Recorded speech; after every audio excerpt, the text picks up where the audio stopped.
ঢাকার পুরান এলাকায় একটা ছোট্ট বস্তি। সেখানেই জন্ম রায়হানের। মামারা যান তার জন্মের কিছুদিন পরেই। বাবা ছিলেন রিকশা চালক। একদিন রাস্তায় দুর্ঘটনায় মারা যান তিনিও। তখন রায়হানের বয়স মাত্র 5। এরপর এক মাতাল চাচার সঙ্গে তার জীবন কেটেছে গালি, মার আর অনাহারে। স্কুলের নামও জানত না সে, শুধু জানত পেটের খিদে বড় বাস্তব। 10 বছর বয়সেই সে চুরি করতে শিখে যায়। প্রথমে হকারদের মাল নিয়ে পালানো, এরপর ছোট দোকান থেকে জিনিসপত্র, আর বড় হতে হতে ঘরবাড়ি, গহনা, এমনকি ব্যাংক পর্যন্ত। সে জানত এই সমাজে গরিবদের জন্য কোনো জায়গা নেই। তাই আমাকে নিতে হবে, কে দিচ্ছে না দিচ্ছে সেটা দেখা লাগবে না। রায়হানের চুরি ছিল নিখুঁত। রাতে ছায়ার মতো চলে যেত, সিসিটিভি নিঃশব্দে অফ করে দিত, তালা খোলায় ছিল দক্ষতা। সে দল গঠন করে বড় বড় কাজ করত। তার সঙ্গে ছিল 3 জন, বাবুল, শাওন আর মুন্না। তারা একসাথে চট্টগ্রাম থেকে সিলেট পর্যন্ত বহু চুরি করেছে। একবার সে ঢুকেছিল একটি বিচারকের বাড়িতে। পুরো পরিকল্পনা করেছিল 1 মাস ধরে। সেদিন তারা প্রায় 15 লাখ টাকার গহনা আর নগদ নিয়ে পালায়। কিন্তু ওই রাতে তার জীবনে আসে এক পরিবর্তন। বিচারকের ঘরে সে এক বাচ্চার ছবি দেখে দাঁড়িয়ে যায়। ছবিতে ছোট্ট একটা মেয়ে হাসছে। নিচে লেখা, বাবা, তোমার জন্য ভালোবাসা আয়েশা। রায়হান স্থির হয়ে যায়। তার মনে পড়ে যায় ছোটবেলার সেই পিচ্ছি বয়সে চেয়েছিল একটা খেলনা গাড়ি। কেউ দেয়নি। আজ এই মেয়েটার বাবা যদি ধরা পড়ে, মেয়েটার জীবনও বদলে যাবে। কিন্তু তারপরও সে সব কিছু নিয়ে পালায়।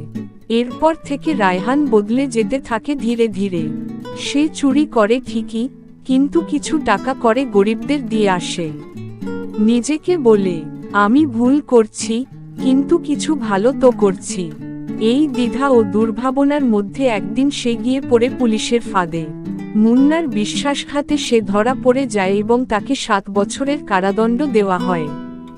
জেলে যাওয়ার পর প্রথম 2 বছর সে ছিল আগের মতোই, কঠিন, রাগী, বদমেজাজি।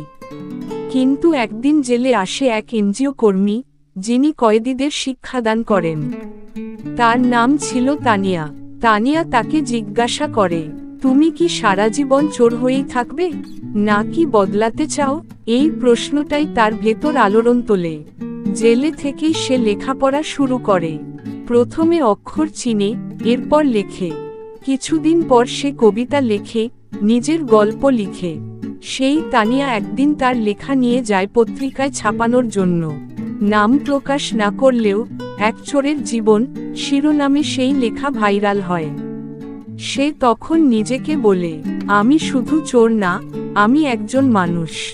6 বছর পর সে ছাড়া পায়। তখন তার বয়স 36।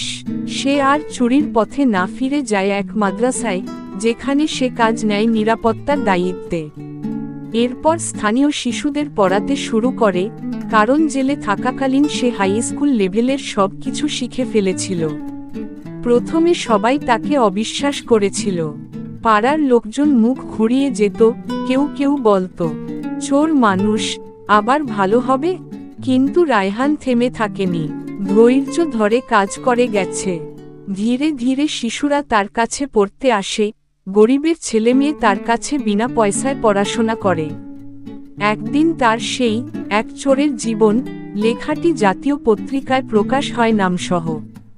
তখন সমাজের চোখে সে নতুন পরিচয় পায়, লেখক রায়হান। আজ রায়হান একটিও চুরি করে না। সে এখন একটি এনজিওতে কাজ করে, পথশিশুদের জন্য স্কুল চালায়। নিজের অতীত লুকায় না, বরং বলে, আমি চোর ছিলাম, কিন্তু এখন আমি চেষ্টা করছি মানুষ হতে। তার জীবন দেখিয়ে দেয়, একজন মানুষ কত অন্ধকারে থাকুক না কেন, যদি সে চায়, আলোয় ফিরতে পারে। সমাজ যদি আরেকবার সুযোগ দেয়, অনেক রায়হান আবার মানুষ হয়ে উঠবে। গল্পের শিক্ষাট, অপরাধের শুরু হয় সমাজের অবহেলা থেকে। ভালোবাসা, শিক্ষা ও সহানুভূতি একজন চোরকেও মানুষ বানাতে পারে। কোনো মানুষই চিরকাল খারাপ থাকে না, চান্স দিলে বদলে যায়। এই গল্পটি ভালো লেগে থাকলে লাইক, কমেন্ট এবং সাবস্ক্রাইব করতে ভুলবেন না।